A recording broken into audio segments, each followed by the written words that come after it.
End gold buyers, మీ కష్టాల్లో నమ్మకమైన మీ ఆత్మీయ నేస్తం. నేను చూస్తాను. రే నా చేయి లబలబలా ఆడుతుందిరా. బాబు నోరు కళ్ళు మూసుకుని పడుకోరా. ఎందుకు నా ప్రాణాలు తీస్తావ్? సరే నువ్వు పడుకోరా. అయ్యో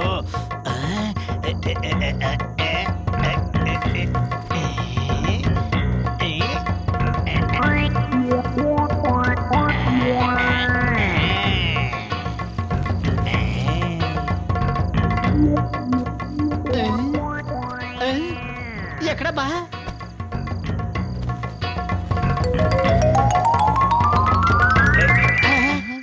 ఎక్కడికి వెళ్తున్నావు? ఎక్కడికి లేదు, ఇక్కడికే. ఎక్కడికి అంటే తలుపు తెరిస్తే గాలి వస్తుందిగా. దొంగనా అబ్బా? తలుపు తెరిచి బయటికి వెళ్ళిపోదాం ప్లాన్ వేసి గాలి కావాలంటావా? గాలి దొంగనా అబ్బా?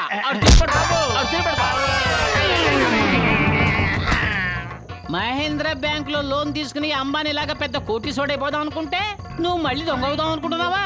నిన్ను దొంగనా అబ్బా? ఈ చోటు నుంచి కదలమంటే కాలు ఎరగొడతాను.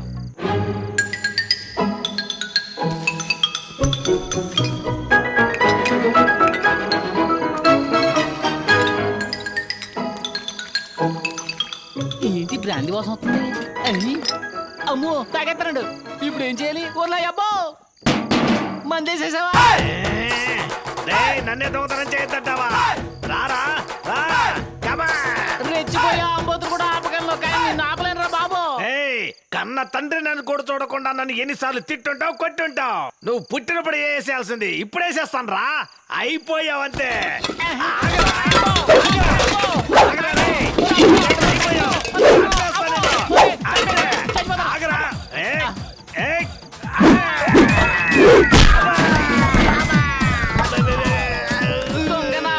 చావు నా జీవితం చంకనాకిస్తావురా దొంగనాయబ్బా. నేను చంపేతాను రా. కురి పెట్టడానికి నువ్వు ఉండాలిరా. నేను నరికేసి తలకొరు పెడతాను రా. పెళ్లి చూసి పోదాం అనుకున్నాను రా. అబ్బో సెంటిమెంట్ గా మాట్లాడేస్తున్నావు. నీకు కాదురా, నీకే. అవును చెప్పులు వేసుకుంటున్నావు. ఎక్కడికి వెళ్తావు? పిల్లలు చూడటానికి. అర్ధరాత్రి పిల్లలు చూస్తావా? ఇక్కడే ఉండరు అబ్బా. ఇప్పుడు అవుతాను. గంట ఎందుకు కొడుతున్నావురా? దొంగ పిల్లి మెడలో గంట కడుతున్నాను నాన్న. ఇప్పుడు నాకు తెలియకుండా వెళ్ళిపోయావు, నాకు తెలిసిపోద్ది కదా. అప్పుడు నేను పట్టుకుంటాను. ఎందుకురా? చెప్పులి ఎందుకు చెప్పులు తీసేస్తున్నావు? తప్పుకో. అయ్యో ఏం చేస్తున్నావురా? గాలి పెంచుకుంటావా? గాలి ఎందుకు ట్యూబ్లైట్ పగల కొడుతున్నావు? నేను నిద్రపోయేటప్పుడు నువ్వు లేచి వెళ్ళిపోయావనుకో, అప్పుడు కాళ్ళలో దిగి రక్తం వస్తుంది కదా, అందుకు. ఏంట్రా గిన్నెలోంచి ఏమేమో పోస్తున్నావు? గోళీలు ఎందుకు పోస్తున్నావురా? చెప్పు. అయినా సరే నువ్వు నడిచావనుకో, ఈ గోళీల మీద కాలేసి జారి పడతావు కదా. నాకు ఇది వస్తే ఏం చేయాలరా? ఎత్తా దీనికోసం పెట్టావు, మరి తాగడానికి నీళ్లు? అది కూడా నీళ్ళే, అదే తాగాయి. నీ కన్న తండ్రిని రా. సరే ఏడుతున్నావు కదా, ఇదిగో పెట్టుకో. అయినా సరే నువ్వు వెళ్ళటానికి ప్రయత్నించావు అనుకో, నీ గంట శబ్దం నాకు వినపడద్ది. వెంటనే వచ్చి నీ కాళ్ళు నరికెత్తాను అంతే. అయ్యో అయ్యో చెప్పినట్టు ఒకటికి వస్తుంది. ఏం చేద్దాం, ఇక్కడ పని కానీ చేయాల్సిందే.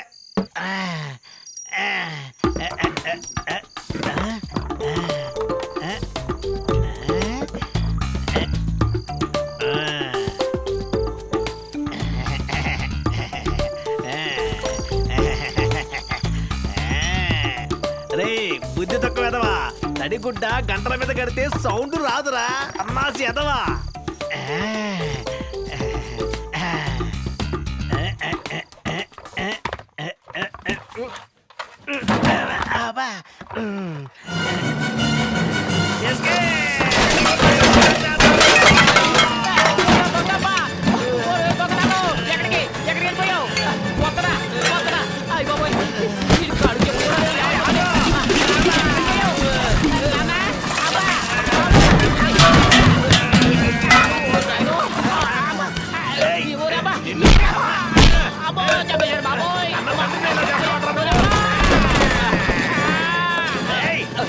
రారా, రా,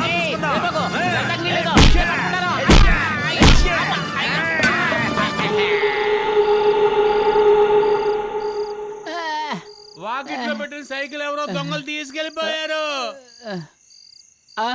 అబ్బా అబ్బా అయ్యయ్యో మళ్ళీ దొంగతనం చేసేసాడా, నా బతుకు బస్టాండ్ చేసేసాడు బాబోయ్. ఒరే బాబు నా దొంగరా బాబు. ఒరే అబ్బా ఎక్కడున్నావు? అబ్బా ఏంటబ్బా ఇది?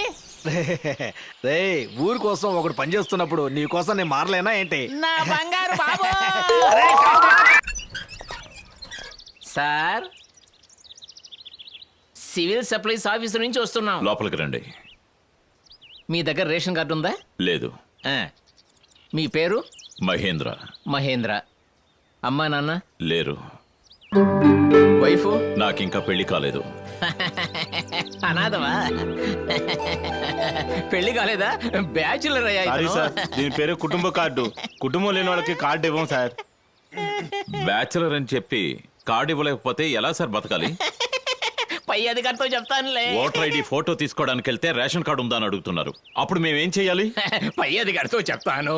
డ్రైవింగ్ లైసెన్స్ కోసం వెళ్తే రేషన్ కార్డు ఉందా అని అడుగుతున్నారు. అక్కడేం చెప్పాలి? పై అధికారితో చెప్తానులే. సార్, బ్యాంక్ లో అకౌంట్ ఓపెన్ చేయడానికి వెళ్తే అడ్రస్ ప్రూఫ్ కోసం రేషన్ కార్డుని అడుగుతున్నారు. అక్కడేం సమాధానం చెప్పాలి? ఏది కావాలన్నా రేషన్ కార్డ్ కంపల్సరీ అంటున్నారు. కానీ రేషన్ కార్డ్ బ్యాచులర్ కి ఇవ్వరు.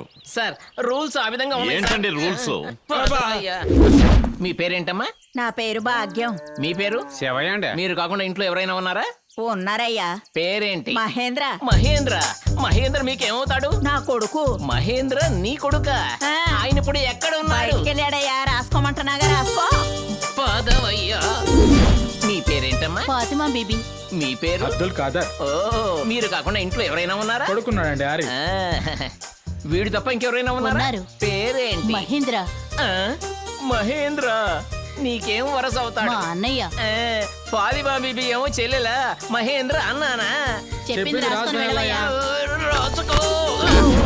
మీ ఇంటి ఆయన పేరు? రామయ్య. నీ పేరు? సీతామాలక్ష్మి. వీళ్ళు కాకుండా మహేంద్ర అనేవాడు మీ ఇంట్లో ఉంటాడే? ఓయ్ అతను మా తమ్ముడయ్యా.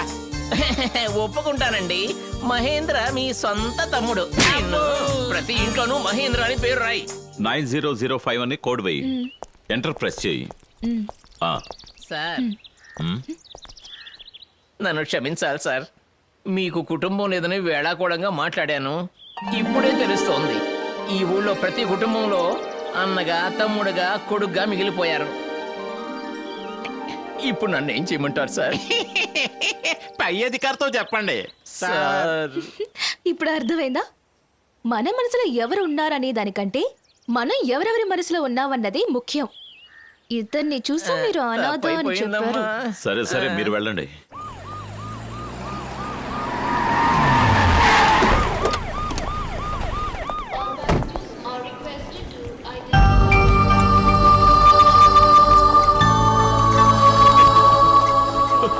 లక్ష్మి లక్ష్మి అన్నయ్యనమ్మా అన్నయ్యని ఈ స్థితిలో చూడ్డానిక నిన్ను అమెరికా పంపించింది. లక్ష్మి సార్. లక్ష్మి ముందు మీరు 5 లక్షలు రెడీ చేసి చీఫ్ డాక్టర్ తో మాట్లాడండి. అప్పుడే మీ చెల్లెలు కాపాడుకోగలరు. ఎంత డబ్బు ఖర్చైనా పర్వాలేదు డాక్టర్. నా చెల్లెలు ప్రాణాలను కాపాడండి సార్. నా చెల్లెల్ని కాపాడండి సార్. నేను డబ్బుతో వస్తాను.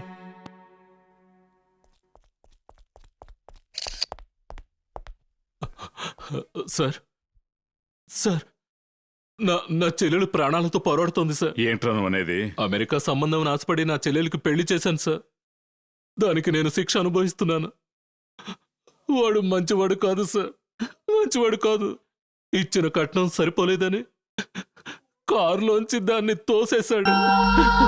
చేయవచ్చు వల్ల ఆసుపత్రికి వచ్చింది సార్. నా చెల్లెలు బతకాలంటే ఆపరేషన్కి 5 లక్షలు కావాలట సార్. ఆ రోజు మహేందర్ని జయంతిని విడదీయటానికి నువ్వు నాకు అవసరమయ్యావు. నువ్వు చేసిన శకుని పనికి నీకెంతో డబ్బిచ్చాను. ఇది నా చెల్లెలు జీవిత సమస్య సార్. ప్లీజ్ ఈ ఒక్కసారి సాయం చేస్తే. ఒక్కసారి చేస్తే దాని పేరు సహాయం, మాటి మాటికి చేస్తుంటే దాని పేరు భిక్ష. సార్ నేను నిన్ను భిక్షగాని చేయదలుచుకోలేదు. సార్ డాక్టర్, నా చెల్లెల్ని ఎలాగైనా కాపాడండి డాక్టర్. నేను నమ్మిన వాళ్ళు ఎవరు నాకు సహాయం చేయలేదు డాక్టర్. అయినా నేను ఎలాగైనా డబ్బు కడతాను డాక్టర్. డబ్బు కట్టలేదని నా చెల్లెలకు ఆపరేషన్ మానేయకండి డాక్టర్. ఇవి చేతులు కాదు కాళ్ళు. కంగారు పడకండి, డబ్బు కట్టేశారు, ఆపరేషన్ అయిపోయింది. నా కాళ్ళ మీద కంటే ఆయన కాళ్ళ మీద పడండి. ఆ? సార్ పగ తీర్చుకునే అవకాశం కోసం చూసేవాడు శత్రువు, నొప్పిని తెలుసుకొని మందు వేసేవాడు మనిషి. లక్ష్మి నన్ను అన్నయ్య అని పిలిచేది. ఒక అన్నయ్యగా నా బాధ్యతని నెరవేర్చుకున్నాను. వస్తాను.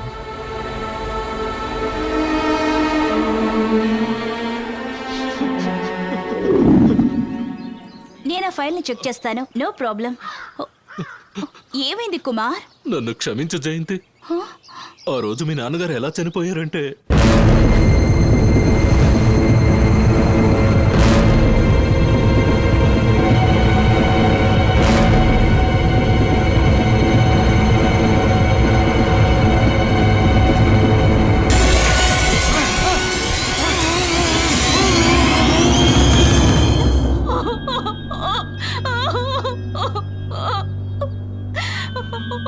నా చెల్లెలు పెళ్లికి డబ్బు అవసరం వచ్చింది. మిమ్మల్ని మహేంద్ర గారిని విడదీయడానికి మార్తాండకి నేను అవసరం అయ్యాను. మహేంద్ర సార్ది ఏ తప్పు లేదు. అతను శత్రువుకు కూడా ద్రోహం చెయ్యడు.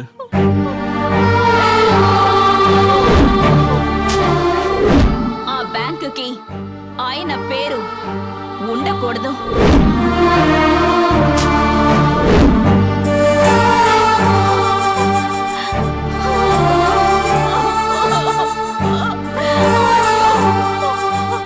ఆయన అర్థం చేసుకోకుండా తప్పు చేశాను.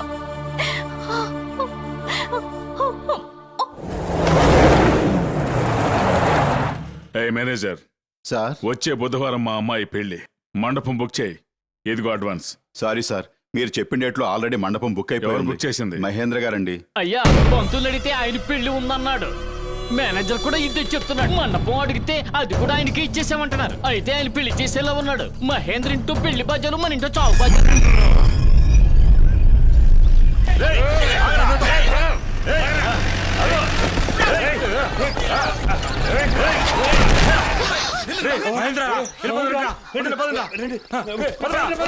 అవును, మీ వాళ్ళే నేను ఎందుకు తరుముతున్నారు?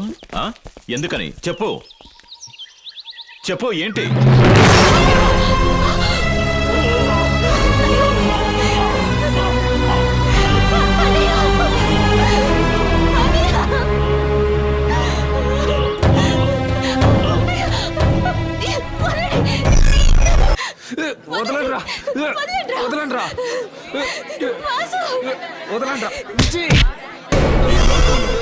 ఎవ్వరికీ తెలియదు వాళ్ళ ప్రాణం ఎలా పోతుందో. నా ప్రాణం అనుకున్నావే, ఇప్పుడు చూడ ఆ ప్రాణం ఏమవుతుందో. తగలబెట్టండి రా దాన్ని.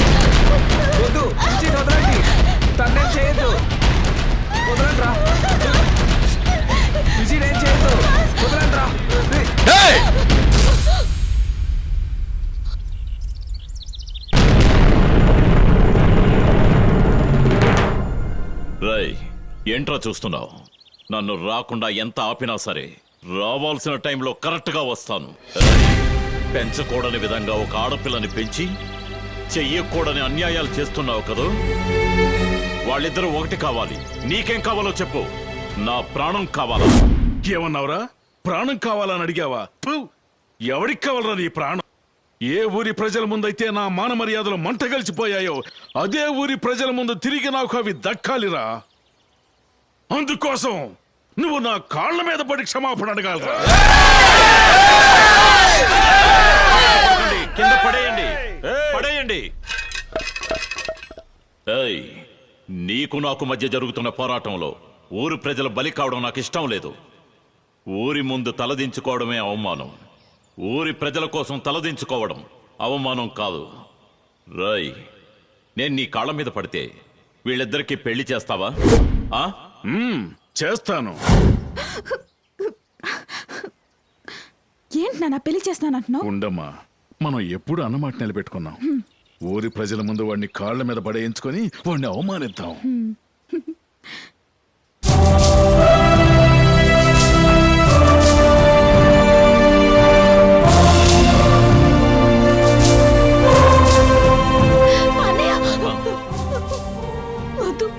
వద్దన్నయ్య,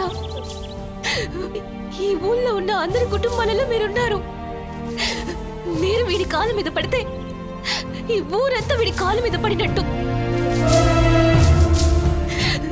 మేము గెలవటానికి మీరు ఓడిపోకూడదు. వద్దన్నయ్యా, నాకు వాసు వద్దు. విజయ్, ప్రేమ ప్రేమ అన్నావే, నీ ప్రేయస్ ఏమంటుందో వింటున్నావా? రేయ్, మేం మనుషులుగానే ఇద్దరం. మా మనసు ఒకటే, మా ప్రాణం ఒకటే. నేనేమనుకున్నానో తను కూడా అదే చెప్పింది. ఆయన కాపాడబట్టే విజయ్ ఈ రోజు ప్రాణాలతో ఉంది. మాకు ప్రాణభిక్ష పెట్టిన వారు ఆయన. అలాంటి ఒక మనిషిని కాళ్ళ మీద పడితేనే మాకు జీవితం వస్తుంది అనుకుంటే జీవితమే మాకు వద్దురా. ఇదొక ఆడపిల్లేనా? దీనికి నువ్వు నాన్నేనా లేదా బ్రోకరా? నానా, నేను ఆశపడ్డాను ఒకే కారణంతో వీడి దగ్గర అవమానపడాలా? వీడెవరు నాన్న నన్ను వద్దని చెప్పడానికి? ఇప్పుడు నేను చెప్తున్నా, వీడు నాకు వద్దు, వద్దు వద్దు వద్దు. నిజంగానే అంటున్నావమ్మా? అవును నాన్న, వీడు నాకు వద్దు, నాకు వద్దు డాడీ. నా బిడ్డ అక్కర్లేదని చెప్పింది, కొట్టి చంపేయడం వాణ్ణి.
ఏమయ్యో మార్తాండావు దేవుడు గుళ్ళో లేడయ్యా నీ పక్కనే ఉన్నాడు మా పేదోళ్ళ పాలిట దేవుడయ్యా ఈ కెప్టెన్ పేదవాళ్ల పక్కన ఉండడం కంటే పేదవాళ్లే లేకుండా ఉండాలనుకునే దేవుడయ్యా ఆయన.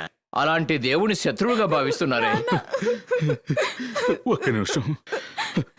నా బిడ్డని నేనే కాపాడుకోలేకపోయాను, కానీ నేను నీకు విరోధులైనా నువ్వు నా బిడ్డను కాపాడావు.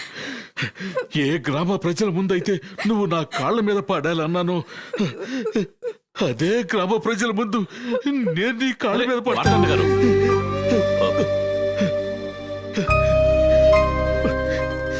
సార్, రండి డాక్టర్ దగ్గరికి వెళ్దాం. కంగారు పడకండి. నేను ఆ దేవుణ్ణి ప్రజల్ని నమ్ముకున్నాను. నాకేం కాదండి.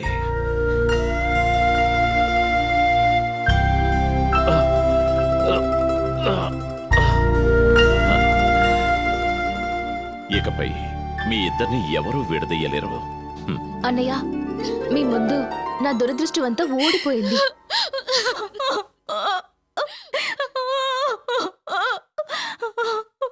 కానీ వాళ్ళతో చేరి నేను మిమ్మల్ని తప్పుగా అర్థం చేసుకున్నాను, మిమ్మల్ని ఎదిరించి మాట్లాడాను. నన్ను క్షమించండి, మీ కాళ్ళు పట్టుకుంటాను. ఎవరో కాళ్ళ మీద పట్టడం ఆయన ఉద్దేశం కాదమ్మా. తప్పు చేసిన వాళ్ళు వాళ్ళ తప్పు తెలుసుకుని సరిదిద్దుకోవాలనేది ఆయన ఉద్దేశం. ఏమండి, నన్ను అసలు క్షమించరా? నువ్వు తప్పు చేశావని నేను అనుకుంటేనే కదా క్షమించడానికి. Smile please.